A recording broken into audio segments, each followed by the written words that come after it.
and why he is popular among a decent segment of people in this country. It reminds me of a former boxer that I loved. His name was Roberto Duran. They called him Hands of Stone. And he was undefeated for a long portion of his career and finally came up against Sugar Ray Leonard. In any event, everybody was expecting Sugar Ray Leonard to beat him. It was the fight of the century. But Roberto Duran, he was so arrogant and so hostile to his opponents. And he beat Roberto Duran. And when Sugar Ray Leonard wanted to come to congratulate him right at the fight, he put his left hand on his crotch, and with his right hand he gave Sugar Ray Leonard the finger. And the crowds went wild. And that's essentially what Donald Trump is doing. He's essentially being arrogant and offensive to almost everybody, but the crowds, the general crowds watching this, they're loving it. It's like being in a Roman Colosseum. And there's some, macabre event taking place inside the Colosseum, and everybody in the audience is screaming, yay, yay, yay, they're loving it. And so that's what I think the appeal is of Donald Trump. And I think that Donald Trump does have a chance of winning. I think he's probably going to win the nomination. He's probably going to win the Republican nomination. And I think Hillary Clinton has a very big fight on her hands. Dwane Cates, let me go to you. Your reaction to the Donald Trump, and you think this time next year we will have Donald Trump as president? Well, he's tapped into something that's into an anger with the establishment politicians, and quite frankly, I mean, I don't know that I'm a big Donald Trump supporter, but I wouldn't mind him if he got to be president. I think he'd probably do a decent job. I think he'd do a better job at being president than he is running for president. Okay, I mean, he's tapped into a thing where he's paying for his own campaign, and he's getting all the publicity for free. Okay, I mean, that's smart. He's smart like a fox. He's doing this on purpose. He's not. This is calculated. Right. This isn't just off the cuff stuff that he's doing. And and I was born and raised in Wyoming, so I kind of cling to my God and my guns, and am a conservative, which is weird for a criminal defense lawyer. But you know what? I think that we got to get to somebody's got to. We got to shake Washington up. I wish they were all limited to one. Everybody was limited to one term. I think that would fix it, but they're never going to do that, and they're never. I mean, seriously, that's what it was meant to be. It was meant to be citizens would go to Washington, and make decisions for the country. It's not that they would go there and that would be their career for the rest of their lives, and it needs to be fixed, whether it's Donald Trump or somebody else. We need somebody in there that's going to shake things up, and we may go to hell in a handbasket, but Donald Trump will shake things up. I will guarantee you. By the way, Dwane, you said something just on a side issue. You said that you're a conservative, and that's kind of weird or something like that as a defense attorney. You'd be surprised how many. I know a lot of defense attorneys over many years.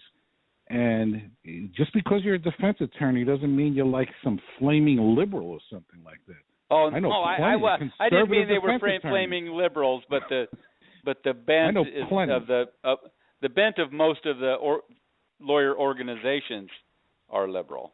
Maybe, but of the individual defense attorneys I know, they are, first of all, most are socially conservative because a lot of them have families, kids, they're worried about crime, taxes, trying to raise their family. And others are even more conservative than that. Believe it or not, I would say it's probably split 50-50 between conservatives and liberals among defense attorneys. But most people don't. They think defense attorneys in general are, practically card-carrying communist members of the party or something. That's not true. Well, I'm from Arizona, so everybody's conservative. So. Right. And Bremner, a year from now, will we have Donald Trump as the president, and What's your thoughts of Mr. Trump? Well, I'm probably the only conservative female lawyer in Seattle, I swear. But I am, I lean to the right. But I'm liberal on social issues.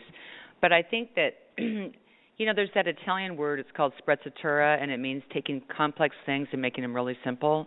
I think that's what Trump does. I think that's why he appeals kind of as an everyman, and with common sense and with ideas that people can, understand. And I think that's really powerful. I heard today on the news a claim that he may well have a lot more support than we know of, because a lot of people won't admit that they support Donald Trump for various reasons. And I think that's probably true. I think that he's had some powerful messages. There are many things he's said that I don't agree with, and things that he said that, have offended me and others. But how far will he go? I think he's going to go really far. Well, and we wouldn't be having a lot of the conversations in this country that we're having about immigration and all these things without him stirring the pot.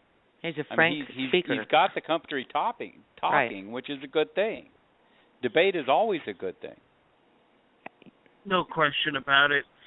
This story really, wow, I'll just play the clip and then we'll talk on the other side. We're leaving no stone unturned. They could be literally anywhere. 2 convicted murderers escaping this maximum security prison for the first time in its 170-year history.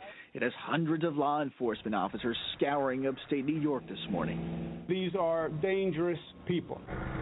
The massive manhunt is on for 35-year-old David Sweat, who was sentenced to life with no parole for a 2002 killing of a sheriff's deputy, and 49-year-old Richard Matt, who was spending 25 to life for beating a man to death and dismembering him in 1997. When you look at how it was done, it was extraordinary. New York's Governor Andrew Cuomo taking a tour of their elaborate and almost unbelievable escape route discovered around 5:30 Saturday morning. Must have kept you awake with all that cotton, huh?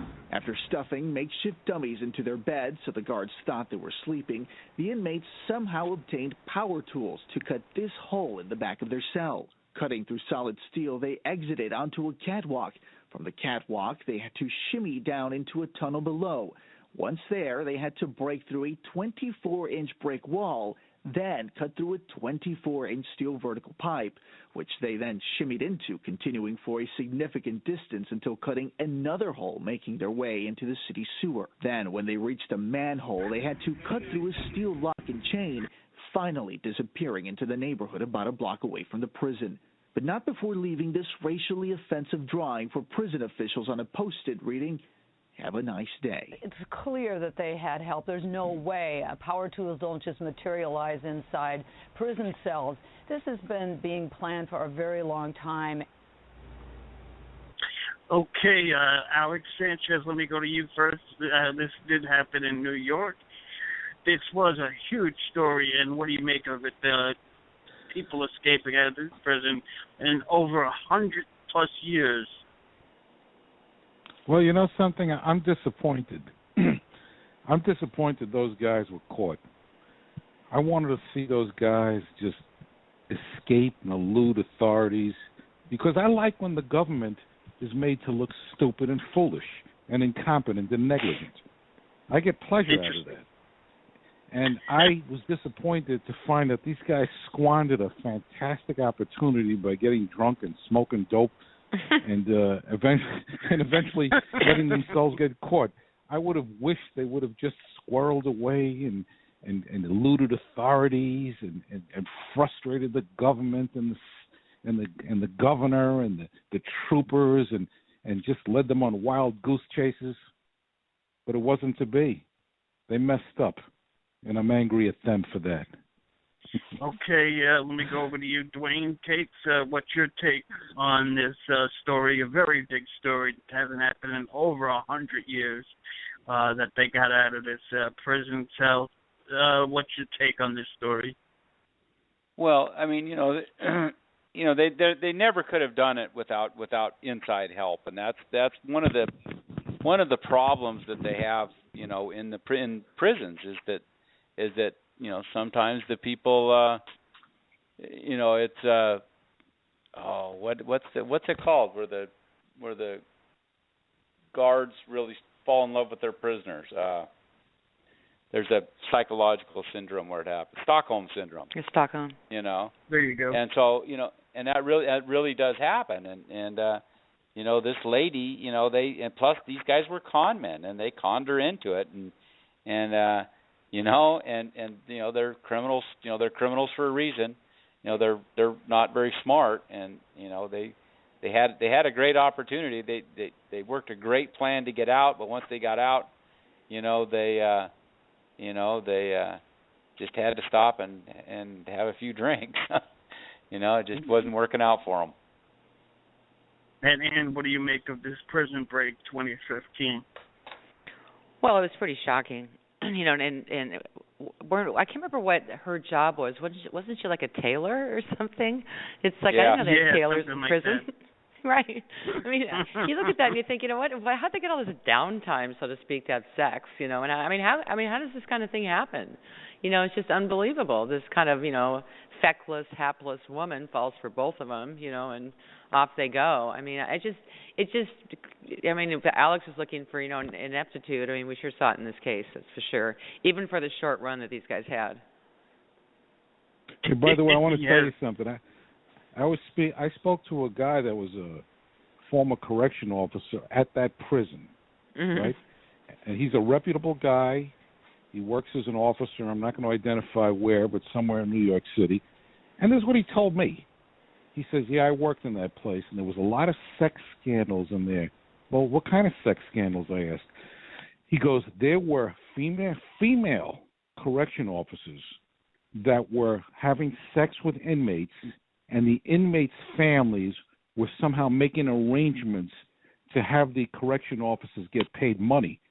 Now, that sounds absolutely incredible. That there were female correction officers acting essentially as prostitutes in a prison. But this guy swore it was true. I find him to be a credible guy, and I think that probably did happen. And so there's a lot of weird things that happen in these prison facilities that the public does not know about. Wow. Crazy. Wow, that is crazy. So is this next story. Same-sex marriage. These two gentlemen tried to get it from a lady named Kim Davis. Got popular for the wrong reasons. Let's listen to the soundbite of the actual attempt by these two men, and then we'll talk on the other side. Absolutely ludicrous. Don't smile at me. Why can't I smile? I'm not being disrespectful to you.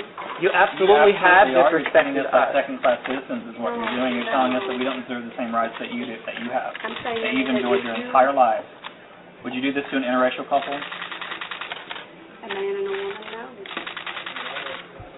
How many times have you been married, Kim? I just want you all to know that we are not issuing marriage license today. Why? Pending court. What appeal is left? Pending the appeal in the been Sixth denied. Circuit. The What's the appeal appeal in the stay Sixth has Circuit? been denied. Right. The injunction is the order that you're supposed to issue marriage license. And we're not issuing marriage The license Supreme today. Court denied your stay. We are not issuing marriage license today. So Based on what? I would ask you all to Why are you not go ahead issuing and marriage licenses today? Because I'm not. Under Why? whose authority are you not issuing Under licenses? God's authority. I don't Did believe God in tell your you God. to do this? Did God I tell don't you believe to in your treat God. us? I don't like believe in your this? God. I've asked you all to leave. You are interrupting my You can call the police if you want us to leave. You can call the police. I pay your salary. I pay your salary. I pay you to discriminate against me right now. That's what I'm paying for. That's what I'm paying for. I'm paying for this memory with my partner that I love, that I've been with for 17 years. What's the longest you've been with someone, that you've been married to someone? I'm asking you to leave. I'm not leaving. Okay, you I'm asking you. I'm not leaving. You all are I'm more not welcome to leaving. stay. Just I push can't back help away that from the the president's counter. here. No, Just push back we're away not from leaving the until we counter. have a license. We're not leaving Then until you're we going have to a have a license. long day. Well, Yes. call the police. When they come, I will ask them to arrest you. Do your job. Call the police. Call the police. I will ask them to arrest you. You should be ashamed of yourself. Everyone in this office should be ashamed of themselves. Is this what you want to remember? Is this what you want to remember? That you stood up for this?